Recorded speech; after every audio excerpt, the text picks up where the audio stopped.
my name is Rebecca Braswell, and I'm from Land Life Company in the Netherlands.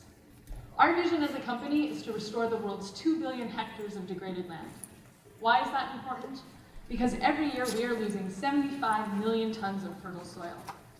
To give you a sense of scale, it would take 2 million semi-trailer trucks to cart all that fertile soil away.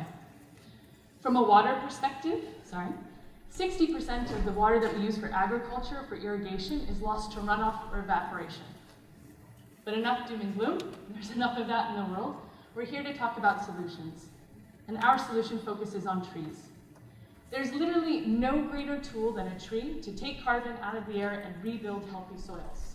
However, establishing a tree can be cost-intensive, water-intensive, and on arid and degraded land, you can get really poor survival rates in the range of 5 to 20%. So we developed the cocoon technology, which is a sustainable and scalable solution for planting the world's trees. How does it work? It is 100% biodegradable, and we plant it subsurface with a tree seedling. That eliminates any of the evaporation or runoff issues you have with irrigation. We also get great survival rates, 75 to 95%. And how it works is that the tree is fed drops of water per day via the wicks. So enough to keep the tree alive, but not so much that it becomes dependent on an external water source like irrigated trees. So here we are in the field, Spain, almond trees established with 10 gallons of water, no follow-up irrigation. Saudi Arabia, moringa trees cultivated for fodder to feed livestock, 10 gallons of water, no follow-up irrigation. And for you barbecue lovers, here we are in Mexico, mesquite trees, again, 10 gallons of water, no follow-up irrigation. And this is what we really aim to do with the cocoon technology, is to flip on its head the water and cost resources that are required to replant the world's trees. So 10 gallons of water versus 4,000 gallons of water for an irrigated tree, $10 to $20 all in for planting with the cocoon technology versus $60 to $90 to plant an irrigated tree. So where are we today? We're in 17 countries, active in all of our target market segments. So agriculture, nature restoration, landscaping, our price point has been absorbed, and we're ready to scale. How we're going to scale is by building local teams, establishing local production, and expanding our product line. We have a great team that comes from a variety of backgrounds and nationalities, but what unites us most is a common passion for revitalizing this planet for this generation and the next. I know I personally have my own source of inspiration to heal the planet. It's kicking me while I'm up here. And I'm sure you all have your sources of inspiration as well. So let's do this together. Thank you.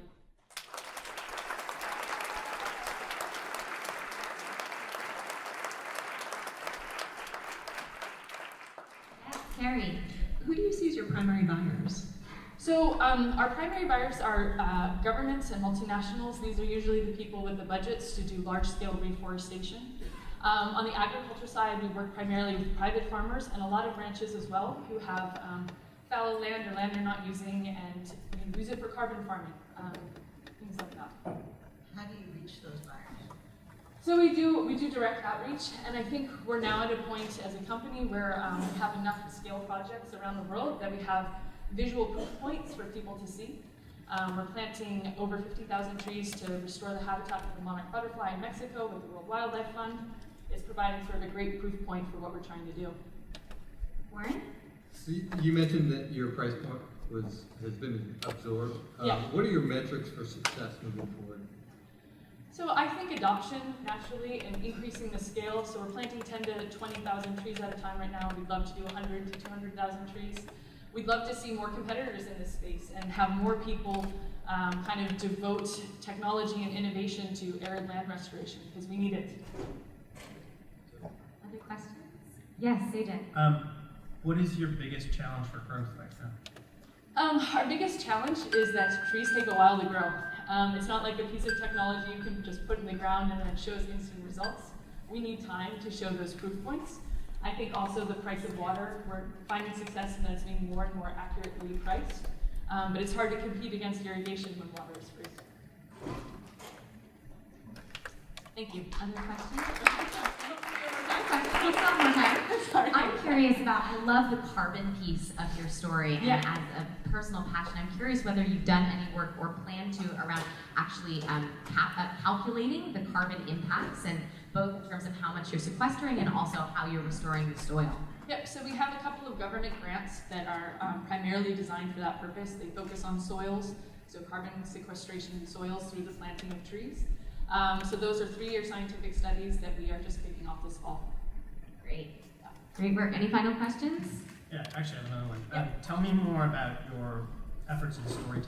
So I asked that because it seems like you're dependent on large orders, right? You're saying 10 to 20,000 at a time, and I'm assuming that sales cycle is kind of long and hard. So tell me about what you're doing to build the ground to get there. It is. Well, I think there's such a commitment and momentum right now around climate change, and we're finding unique partners in corporates, people in Silicon Valley who have actually pledged to fight climate change, and we offer a sustainable way for them to do that. So not only are they planting trees, but they're using a technology that drastically reduces the cost and water involved in that.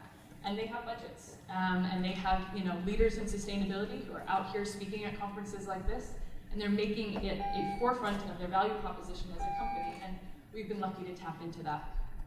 Well done, Rebecca and Sidekick.